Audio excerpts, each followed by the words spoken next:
Minasang, konnichiwa. Perkenalkan, nama Tri Cahya Mulyani dari perusahaan Miyata Gyogyobu, Kumiai Kitaru Moi Fishery. Di sini saya akan mempresentasikan bisnis project dengan judul Ninki Foods, makanan khas Indonesia di Jepang.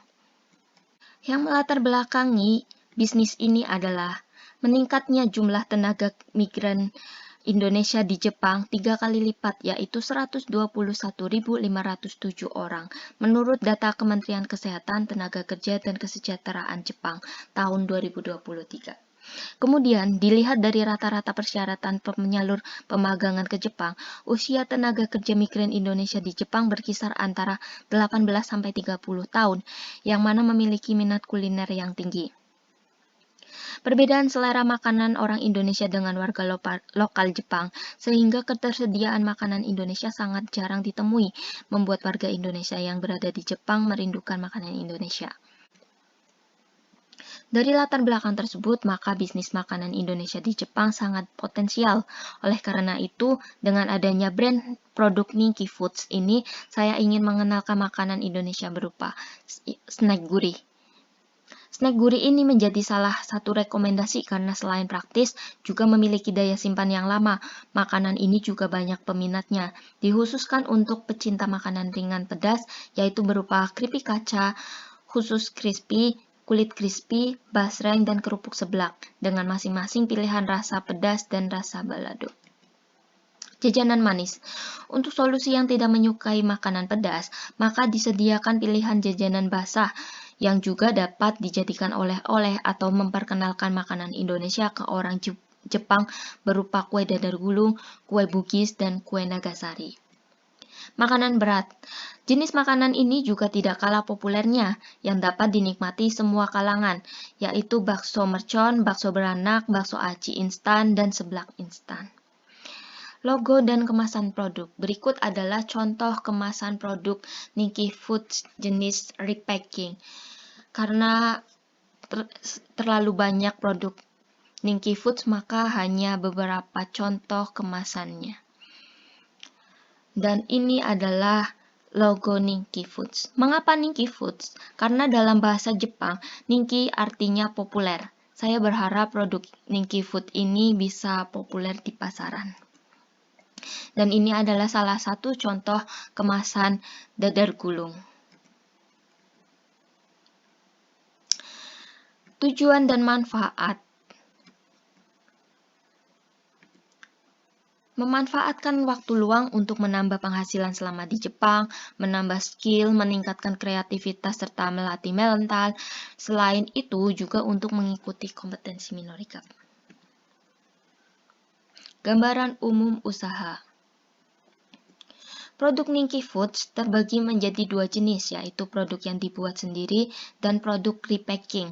Produk yang dibuat sendiri yaitu bakso mercon, bakso beranak, kue dadar gulung, kue bugis, dan kue nagasari.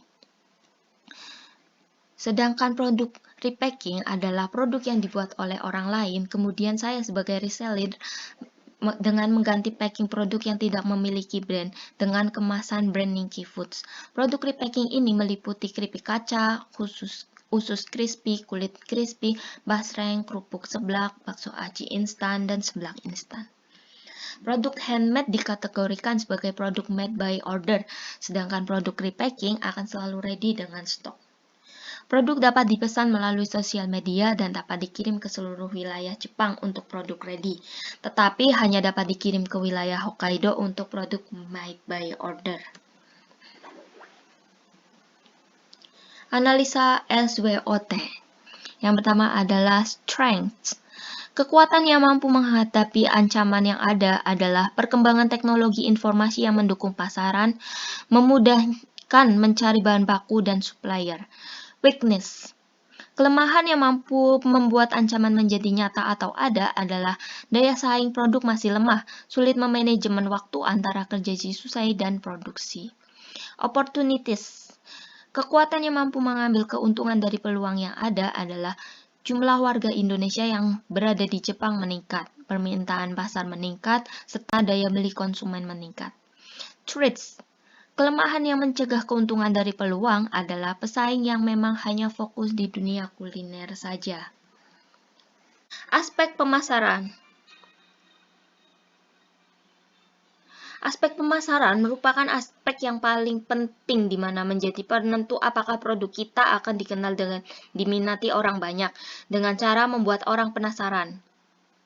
Dan ketika orang yang mencobanya menjadi suka dengan rasa, sehingga tidak menutup kemungkinan akan reorder kembali. Aspek pemasaran ini meliputi promosi dengan menggunakan media sosial seperti TikTok dan Instagram. Langkah-langkah yang diambil adalah membuat akun khusus Ninky Foods dengan bekerja sama, endorse atau paid promote dengan selebgram atau seleb TikTok yang tinggal di Jepang.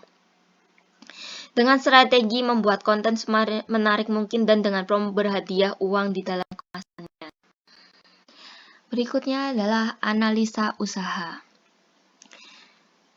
Yang termasuk biaya variabel adalah keripik kaca, basreng, kerupuk seblak, kemasan pouch dengan jumlah 70.500. Kemudian biaya investasi atau modalnya sebesar 20.000 yen. Biaya tetap sama dengan biaya investasi dibagi jangka waktu penyusutan sama dengan 20.000 dibagi 60 sama dengan 333 yen. Biaya tetap dibagi jumlah hari produksi dalam 1 bulan sama dengan 333 yen dibagi 10 hari sama dengan 33,3 yen. Biaya produksi dan pendapatan.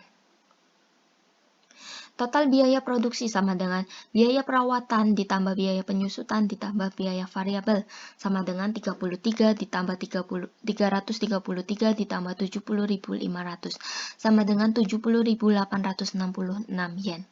Jika keuntungan yang diharapkan adalah 25%, maka cara perhitungannya adalah biaya tetap ditambah biaya variabel dikali 25% sama dengan 70.866 dikali 25% sama dengan 17.716 yen. Sehingga pendapatan yang diperoleh adalah 70.866 ditambah 17.716 sama dengan 88.582 yen. Jika produksi 250 pieces dan pendapatan yang diharapkan adalah 88.582 yen, maka cara menghitung harga jual produk adalah pendapatan dibagi jumlah produk. 88.582 dibagi 250 sama dengan 354 yen per pieces. Maka produk Ninky Foods, keripik kaca, basreng, dan kerupuk seblak dapat dijual dengan harga 354 yen per pieces atau dibulatkan menjadi 355 yen per pieces. Analisa laba. Jika dalam sekali produksi mendapatkan keuntungan sebanyak 17.716 yen dan jika dalam 1 bulan 10 kali produksi, maka total pendapatan bersih yaitu 17.716 dikali 10 sama dengan 177.160 yen. Break even point.